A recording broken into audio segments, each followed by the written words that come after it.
ইসলাম ধর্ম কোথায় উদ্ভূত হয়েছিল? এটি আরব উপদ্বীপে, যা এশিয়ার দক্ষিণ পশ্চিম অংশে অবস্থিত। এই ভৌগোলিক অবস্থান ইসলামের বিস্তারের জন্য খুবই কৌশলগত ছিল। অনেক ইতিহাসবিদ মনে করেন এশিয়ার এই কর্নার পয়েন্টটি ছিল রাজনৈতিক ও বাণিজ্যিক দিক থেকে অত্যন্ত গুরুত্বপূর্ণ। আরব উপদ্বীপের চারপাশে কি কি ভৌগোলিক সীমা আছে? উত্তরে সিরিয়ার মরুভূমি, পূর্বে পারস্য ও ওমান উপসাগর, দক্ষিণে ভারত মহাসাগর এবং পশ্চিমে লোহিত সাগর। এই সীমারেখা একে জলভাগে ঘেরা ও বিচ্ছিন্ন করে রেখেছে, আবার বাণিজ্যের পথও খুলে দিয়েছে। এই অঞ্চলের অবস্থান জাহাজ চলাচল ও বাণিজ্যিক সংযোগের জন্য উপযোগী। আরব উপদ্বীপের বিশেষ ভৌগোলিক বৈশিষ্ট্য কি?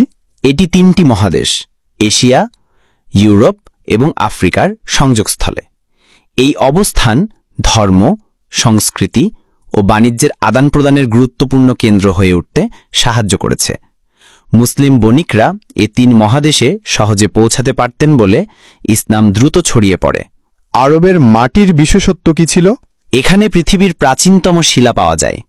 এর মানে আরব ভূখণ্ড ভৌগোলিকভাবে প্রাচীন ও স্থিতিশীল অঞ্চল। ভূতাত্ত্বিকরা এই অঞ্চলকে টেকটনিক প্লেট বিচ্ছিন্নতার গুরুত্বপূর্ণ স্থান বলে অভিহিত করেছেন। কেন কুরআনে মক্কাকে উম্মুল কুরা বলা হয়েছে? কারণ এটি একটি প্রাচীন নগরী, যার ঐতিহাসিক গুরুত্ব অসীম। ধর্মীয় ও ভৌগোলিক গুরুত্ব একত্রে মক্কাকে কেন্দ্রীয় ভূমিতে পরিণত করেছে। প্রাচীনকাল থেকেই মক্কা একটি ধর্মীয় ও বাণিজ্যিক কেন্দ্র ছিল। আরব কি সাহারা মরুভূমির অংশ ছিল? হ্যাঁ, ভূতত্ত্ব মতে এটি একসময় সাহারার অংশ ছিল। এটি দেখায় যে আফ্রিকা ও আরবের মধ্যে একসময় ভৌগোলিক সংযোগ ছিল। প্লেট টেকটনিক্স ও ভৌগোলিক ইতিহাসে এমন রূপান্তর গুরুত্বপূর্ণ। আরব কিভাবে আফ্রিকা থেকে বিচ্ছিন্ন হল?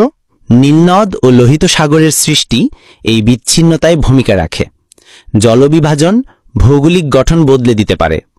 এই বিচ্ছিন্নতাই নতুন ভূখণ্ড ও পরিবেশ সৃষ্টি করেছে। পি.কে. হিট্টি আরব নিয়ে কি বলেছেন? তিনি বলেন, সিরিয়া মেসোপটেমিয়ার মরুভূমি আরব উপদ্বীপেরই অংশ। এর মানে আরবের সাংস্কৃতিক প্রভাব এ অঞ্চল জুড়ে বিস্তৃত ছিল। ভাষা, ধর্ম ও সংস্কৃতির মাধ্যমে এই বিস্তৃতি প্রমাণিত। আরব উপদ্বীপ কত বড়? এর আয়তন প্রায় 10,27,000 বর্গমাইল। এটি বিশাল একটি অঞ্চল, যা নানা পরিবেশ ও জাতিগোষ্ঠীর আবাসস্থল। এই আয়তনের প্রভাবে এটি একটি স্বতন্ত্র সভ্যতা গড়তে সক্ষম হয়েছে।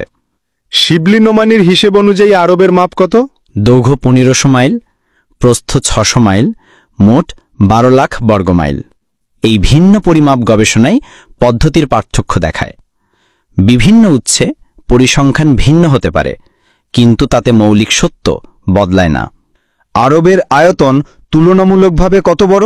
এটি ইউরোপের 1/4 এবং আমেরিকার 1/3।